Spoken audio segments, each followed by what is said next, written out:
नमस्कार दोस्तों, स्वागत है आपका अपने YouTube चैनल पर। तो चलिए शुरू करते हैं। अध्याय 1, फ्रांसीसी क्रांति। 14 जुलाई 1779 में नवासी की सुबह पेरिस नगर में आतंक का माहौल था। सम्राट ने सेना को शहर में घुसने का आदेश दिया था। अफवाह थी कि सेना नागरिकों को गोलियां चलाने का आदेश देने वाला है। लगभग 7,000 मर्द औरतें टाउन हॉल के सामने एकत्र हुई। उन्होंने एक जन सेना का गठन करने का निर्णय लिया। हथियारों की खोज में वे बहुत से सरकारी भवनों को जबरन प्रवेश कर गए। अंततः सैकड़ों लोगों का एक समूह पेरिस नगर के पूर्वी भाग की ओर चल पड़ा। बस्तिल किले की जेल को तोड़ डाला। भारी मात्रा में गोला बारूद मिलने की संभावना थी। हथियारों पर कब्जे किए। सशस्त्र लड़ाई में बस्तिल का कमांडर मारा गया। कैदी छुड़ा लिए गए। यद्यपि उनकी संख्या केवल 7 थी। सम्राट निरंकुश शक्तियों का प्रतीक होने के कारण बस्तिल किला दोनों के लोगों की घृणा का केंद्र बन गया।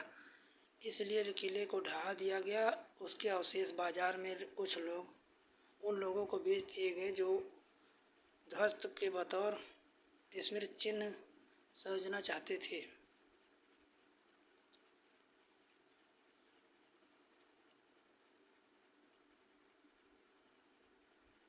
18वीं सदी के उत्तरार्ध में फ्रांसीसी समाज सन 1774 में बोर्बो राजवंश की लुई फ्रांस की राजगद्दी पर आसीन हुआ। उस समय उसकी उम्र केवल 20 साल थी। उसका विवाह ऑस्ट्रिया की राजकुमारी मेरी एंतोइनेट से हुआ था। राज्यारोहण के पास उसके राजकोष खाली पाया। लंबे समय से चले युद्धों के कारण फ्रांस में वित्तीय संसाधन नष्ट हो चुके थे। वर्साय के विशाल महल और राजदरबार भी शानो शौकत बनाए रखने वाले फिजूल खर्चे के बोझ से अलग थे। लुई के शासनकाल में फ्रांस ने अमेरिका के 13 उपनिवेशों को साझा शत्रु ब्रिटेन से आज़ाद कराने में सहायता दी थी। इस युद्ध के चलते फ्रांस पर 10 अरब लिबे से भी अधिक कर्ज और बढ़ गया। उस पर हमले से ही 2 अरब लिबे का बोझ चढ़ा हुआ था। सरकार से कर्जदार अब 10% का ब्याज की मांग करने लगे थे। फलस्वरूप फ्रांसीसी सरकार अपने बजट का बहुत बड़ा हिस्सा दिनों दिन बढ़ते जा रहे कर्ज के चुकाने पर मजबूर थी।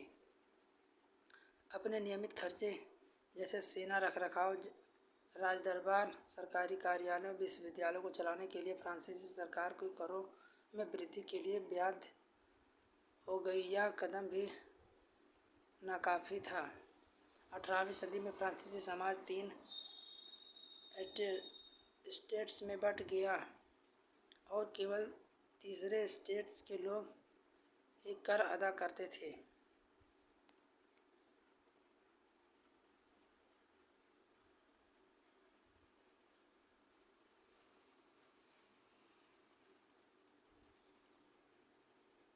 जीने का संघर्ष। फ्रांस की जनसंख्या सन 1715 2.8 करोड़ थी। वह सन 1779 में बढ़कर 2.8 करोड़ हो गई। परिणामतः अनाज उत्पादन की तुलना में उसकी मांग काफ़ी तेज़ी से बढ़ी। अधिकांशतः लोग मुख्य खाद्य पाव रोटी की कीमत में तेज़ी से वृद्धि हुई। अधिकतर कामकाज कारखानों में मजदूरी करते थे। उनकी मजदूरी मालिक तय करते थे, लेकिन मजदूरी महंगाई दर से नहीं बढ़ रही थी। फलस्वरूप अमीर गरीब की खाई चौड़ी हुई गई। स्थितियां तब तक बदतर हो गई जब सूखे और ओले के प्रकोप पैदावार गिर गई। इससे रोजी रोटी संकट पैदा हो जाता था। ऐसे आजीविका संकट प्राचीन राजतंत्र के दौरान फ्रांस में काफ़ी आम थे। आजीविका संकट कैसे उत्पन्न होते हैं? उभरते मध्य वर्ग में विशेष अधिकारों के अंत की कल्पना। पहले भी कर बढ़ाने का अकाल के समय किसान और कामगार विद्रोह कर चुके थे, परंतु सामाजिक आर्थिक व्यवस्था की बुनियादी बदलाव लाने के लिए संसाधन कार्यक्रम नहीं थे। वे जिम्मेदार तीसरे स्टेट के समूह ने उठाई। समृद्ध और शिक्षित होकर नए विचार संपर्क में आ सकते थे। 18वीं शताब्दी के नए सामाजिक समूह का उदय हुआ, जिसे मध्य वर्ग कहा जाता है, जिसने फैसले समुद्र पारीय व्यापार और ऊनी रेशमी वस्त्रों के उत्पादन पर बल पर संपत्ति अर्जित की। ऊनी रेशमी कपड़ों का निर्यात करते थे। समाज में समृद्ध लोग खरीदते थे। तीसरे स्टेट के लोग सौदागर, निर्माताओं के अलावा प्रशासनिक सेवा, वकीलों जैसे पेशेवर लोगों भी शामिल थे। सभी पढ़े लिखे लोग इसका मानना था कि सामाजिक किसी भी समूह का जनमाना विशेषाधिकार नहीं होना चाहिए। किसी भी व्यक्ति को सामाजिक हैसियत के आधार पर योग्यता ही होनी चाहिए। स्वतंत्रता, समान नियमों, समान अवसरों के विचार पर आधारित समाज परिकल्पना जॉन लॉक और जैक रासो के दार्शनिकों ने प्रस्तुत की।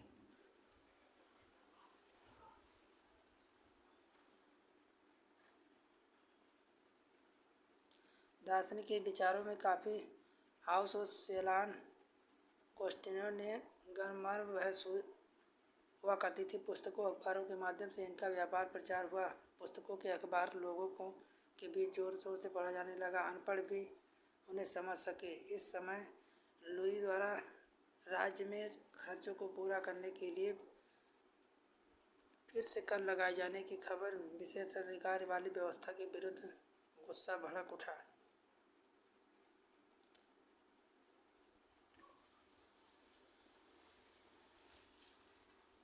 क्रांति की शुरुआत। पिछले भाग में आप देख चुके हैं कि कारणों से लुई ने कर बढ़ा दिए। क्या आपने सोच सकते हैं कि उसने ऐसा कैसे किया होगा? प्राचीन राजतंत्र में के तरह फ्रांसीसी सम्राट अपनी मर्जी से कर नहीं लगा सकता था। इसके लिए स्टेट जनरल की बैठक बुलाकर करों के अपने प्रस्ताव को मंजूरी लेनी होती थी। स्टेट जनरल एक राजनीतिक संस्था थी जिसमें 3 स्टेट अपने प्रतिनिधि भेजते थे, लेकिन सम्राट यह निर्णय करता था कि इस संस्था की बैठक कब बुलाई जाए। इसकी अंतिम बैठक सन 1614 में बुलाई गई थी। फ्रांसीसी सम्राट लुई 5 मई 1789 नए करों के प्रस्ताव के लिए अनुमोदन के लिए स्टेट जनरल की बैठक बुलाई। प्रतिनिधियों की मेजबानी के लिए वर्साय के आलीशान भवन को सजाया गया। पहले दूसरे स्टेट में इस बैठकों के अपने 300 प्रतिनिधि भेजे सामने कतार में बिठाए गए। तीसरे स्टेट के 600 प्रतिनिधि उनके पीछे खड़े। तीसरे स्टेट का प्रतिनिधित्व करने की अपेक्षाकृत समृद्ध और विचलित वर्ग शिक्षित वर्ग कर रहे थे। किसानों, औरतों, कारीगरों तथा सभा में वर्जित था। फिर भी लगभग 40,000 पत्रों के माध्यम से उनकी शिकायतों और मांगों की सूची बनाई गई, जिसे प्रतिनिधि अपने साथ लेकर आए।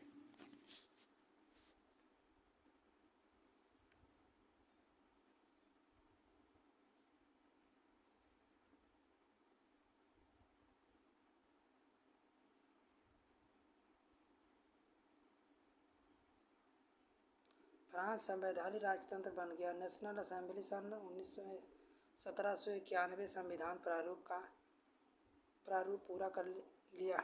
इसका मुख्य उद्देश्य सम्राट की शक्तियों को सीमित करना। एक व्यक्ति के हाथ में केंद्रीयकरण होने के बजाय इन शक्तियों को विभिन्न संस्थाओं, विधायिका, कार्यपालिका, न्यायपालिका में विभाजित हस्तांतरित कर दिया गया। इस प्रकार फ्रांस में संवैधानिक राजतंत्र की नींव पड़ी।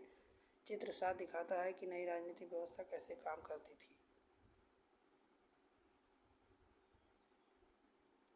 सन 1791 संविधान के कानून बनाने का अधिकार नेशनल असेंबली में सौंप दिया गया। नेशनल असेंबली प्रत्यक्ष रूप से चुनी जाती थी।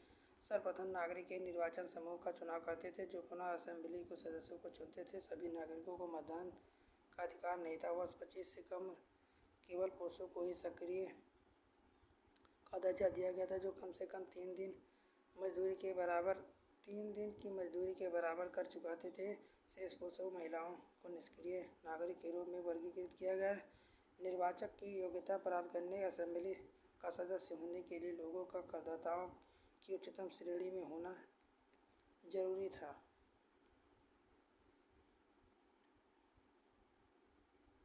संविधान पुरुष एवं नागरिक अधिकार घोषणा पत्र के शुरू हुआ। जीवन के अधिकतर अभिव्यक्ति स्वतंत्रता अधिकार और कानूनी बराबरी के अधिकार, नैसर्गिक अपहरणीय अधिकार के रूप में स्थापित किया गया। अर्थात अधिकार प्रत्येक व्यक्ति को जन्मतः प्राप्त थे। इन अधिकारों को छीना नहीं जा सकता था। राज्य का यह कर्तव्य माना जाता था कि वह प्रत्येक नागरिक के नैसर्गिक अधिकारों की रक्षा करे। राजनीतिक प्रतीकों के मायने। दासों को बांधने के लिए जंजीरों का प्रयोग होता था। टूटी हुई हथकड़ी उनकी आज़ादी का प्रतीक।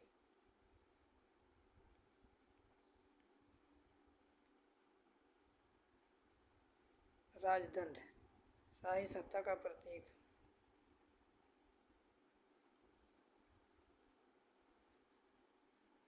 दासों द्वारा स्वतंत्र होने के बाद पहनी जाने वाली टोपी। फ्रांस में राष्ट्रीय रंग।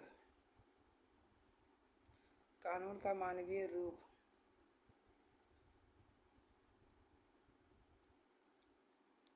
फ्रांस में राजतंत्र का उन्मूलन और गणतंत्र की स्थापना। फ्रांस की स्थिति आने वाले वर्षों की तनावपूर्ण रही है। यद्यपि लुई ने संविधान में हस्ताक्षर कर दिए थे, परंतु प्रशा के राजा ने उसकी गुप्त वार्ता भी चल रही थी। फ्रांस की घटनाओं के अन्य पड़ोसी देशों के शासक भी चिंतित थे। इसलिए 1789 की गर्मियों के बाद होने वाली घटनाओं को नियंत्रित करने के लिए इन शासकों ने सेना भेजने की योजना बना ली।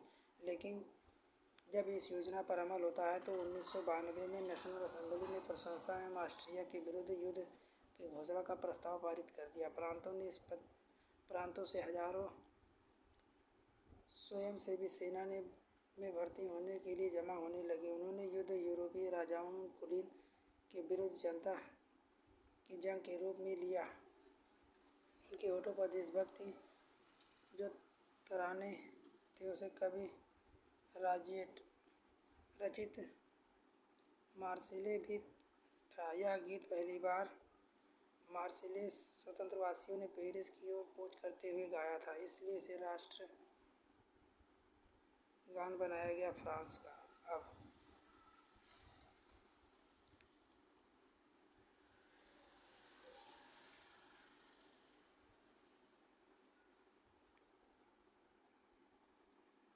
सन 1972 गर्मियों जयपुर में खाद्य पदार्थों की महंगाई एवं अभाव में नाराज पेरिस वासियों को लेकर एक विशाल हिंसक विद्रोह योजना बनाई गई। 10 अगस्त की सुबह उन्होंने ट्यूरेलेरिस के महल पर धावा बोल दिया। राजा रक्षकों को मार डाला। खुद राजा को कई घंटों तक बंधक बनाए रखा।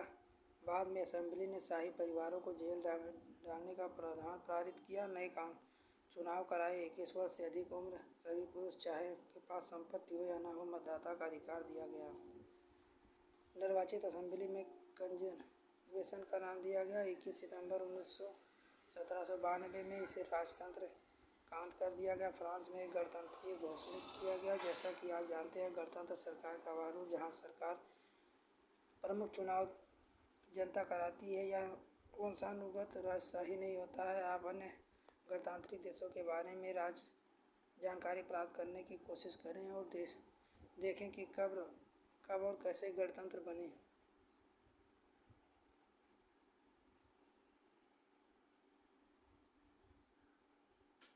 आतंक राज। सन 1793 1994 तक काल को आतंक का युग कहा जाता है। रोबेस्पियर के नियंत्रण में दंड की सख्त नीति अपनाई गई। इसके हिसाब से गणतंत्र में जो भी शत्रु कुलीन या पादरी अन्य राजनीतिक दलों के सदस्य उनकी कार्यशैली से असहमत रखने वाले पार्टी सदस्य उन सभी को गिरफ्तार कर जेल में डाल दिया गया। एक क्रांतिकारी न्यायालय द्वारा उन पर मुकदमा चलाया गया। यदि न्यायालय उन्हें दोषी पाता है, गिलोटिन पर चढ़ाकर सिर धड़ से अलग कर दिया गया।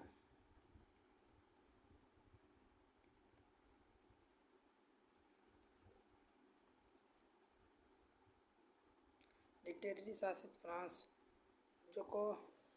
इस सरकार के पतन के बाद मध्य वर्ग में संपन्न तबके के पास सत्ता आ गई। नए संविधान के तहत संपत्तिहीन तबके को मताधिकार से वंचित कर दिया गया। इस संविधान में 2 चुनी हुई विधान परिषदों का प्रावधान था। इन परिषदों को 5 सदस्यों एवं कार्यपालिका डिक्टेटरी को नियुक्त किया गया। इस प्रावधान के जरिए जैकोबिनों के शासनकाल वाली एक व्यक्ति केंद्र शासित कार्यपालिका से बचाने की कोशिश की गई, लेकिन डिक्टेटरों का झगड़ा अक्सर विधान परिषदों से होता है तथा परिषद उन्हें बर्खास्त करने की चेष्टा करती है। डिक्टेटरी की राजनीतिक अस्थिरता से सैनिक तानाशाह नेपोलियन बोनापार्ट के उदय का मार्ग प्रशस्त कर दिया। सरकार के रूप में इन सभी परिवर्तनों के दौरान स्वतंत्रता, विधि समानता और बंदूक प्रेरक आदर्श बने रहे। इन मूल्यों की आगामी सदी में न सिर्फ फ्रांस बल्कि यूरोपीय के राजनीतिक दलों को भी प्रेरित किया। क्या महिलाओं के लिए भी क्रांति हुई? महिलाएं शुरू से ही फ्रांसीसी समाज में इतने अहम परिवर्तन लाने वाली गतिविधियों में सक्रिय रूप से शामिल थी। उन्हें उम्मीद थी कि उनकी भागीदारी क्रांतिकारी सरकार को उनका जीवन सुधारने हेतु ठोस कदम उठाने के लिए प्रेरित करेगी। तीसरे स्टेट के अधिकांशतः महिलाएं जीवन निर्वाह के लिए काम करती थी। सिलाई बुनाई, कपड़ों की धुलाई, बाजारों में फल फूल सब्जियां, अलावा संपन्न घरों में घरेलू काम। बहुत सारी महिलाएं वेश्यावृत्ति करती थीं। अधिकांशतः महिलाओं के पास पढ़ाई लिखाई, व्यवसाय प्रशिक्षण के मौके नहीं थे। केवल कुलीनों की लड़कियां अथवा तीसरे स्टेट के धनी परिवारों की लड़कियां कॉन्वेंट में पढ़ पाती थीं। उनके बाद उनकी शादी कर दी जाती। कामकाज महिलाओं को अपने परिवार पालन पोषण करना होता, जैसे खाना पकाना, पानी लाना, लाइन लगाकर पाव रोटी लाना, बच्चों को देख रेख करना। उसकी मजदूरी पुरुषों की तुलना में कम थी।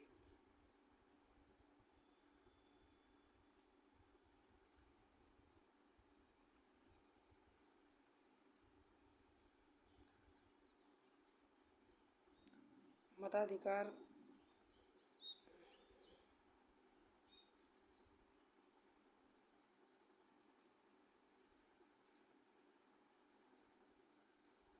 'दास प्रथा का उन्मूलन'। फ्रांसीसी उपनिवेशों में दास प्रथा उन्मूलन जैकोबिन शासन के क्रांतिकारी सामाजिक सुधारों में से एक था।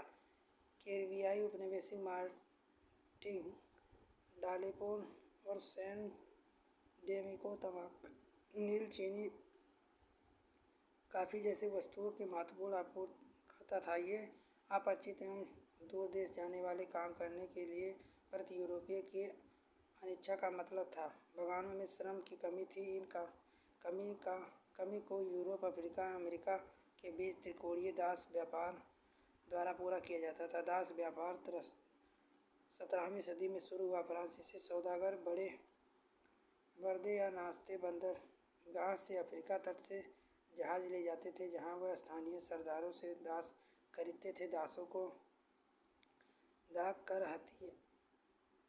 हथकड़ियाँ डाल कर अटलांटिक महासागर के पास कैरिबियाई देशों तक 3 माह की लंबी समुद्र यात्रा के लिए जहाज़ों में ठूँस दिया जाता था। वहाँ उन्हें बाग मालिकानों में बेच दिया जाता था। दास श्रम के बल पर यूरोपीय बाजारों में चीनी, कॉफी, नील की बढ़ती मांग को पूरा करना संभव हुआ। बर्दे नाते जैसे बंदरगाह फलते फूलते दास प्रथा के कारण ही समृद्ध नगर बन पाए। क्रांति और रोजाना की जिंदगी। क्या राजनीतिक लोगों का पहनावा, उनकी बोलचाल अथवा उनकी पढ़ी जाने वाली पुस्तकों को बदल सकती है? सन 1789 के बाद वर्षों में फ्रांस पुरुषों, महिलाओं, बच्चों के जीवन में ऐसे अनेक परिवर्तन आए। क्रांतिकारी सरकारों ने कानून बनाकर स्वतंत्र एवं समानता के आदर्शों को रोजाना की जिंदगी में उतारने का प्रयास किया। बास्तिल के विध्वंस के बाद 1779 में गर्मियों में जो महत्वपूर्ण कानून अस्तित्व में आया वह सेरोसिर्फ की संपत्ति, प्राचीन राजतंत्र और अंतर्गत तमाम लिखित सामग्री, सांस्कृतिक गतिविधियों, किताब, अखबार, नाटक राजा संसद अधिकारियों द्वारा पास किए जाने लगे। बाद ही प्रकाशित या मंचित किया जा सकता था, परंतु अब अधिकारियों के घोषणा पत्र ने भाषण एवं अभिव्यक्ति की स्वतंत्रता को नैसर्गिक अधिकार घोषित कर दिया। परिणाम स्वरूप फ्रांस के शहरों में अखबारों, पर्चों, पुस्तकों, छपी हुई तस्वीरों में बाढ़ सी आ गई, तेजी से गांव देहात तक पहुंची। उसमें फ्रांस घट रही घटनाओं, परिवर्तनों का ब्यौरा, उन पर टिप्पणियां होती थी। प्रेस की स्वतंत्रता का मतलब या किसी भी घटना का परस्पर विरोधी विचार भी व्यक्त किए जा सकते थे। प्रिंट माध्यम से उपयोग करके एक पक्ष ने दूसरे पक्ष को अपने दृष्टिकोण से सहमत करने की कोशिश की। नाटक, संगीत, उसवी जुलूसों असंख्य लोग जाने लगे। स्वतंत्रता न्याय के बारे में राजनीतिक दार्शनिकों के पूर्ण लेखन को समझने और जोड़ने का लोकप्रिय तरीका था, क्योंकि किताबों को पढ़ना तो मुट्ठी भर शिक्षकों के लिए ही संभव था।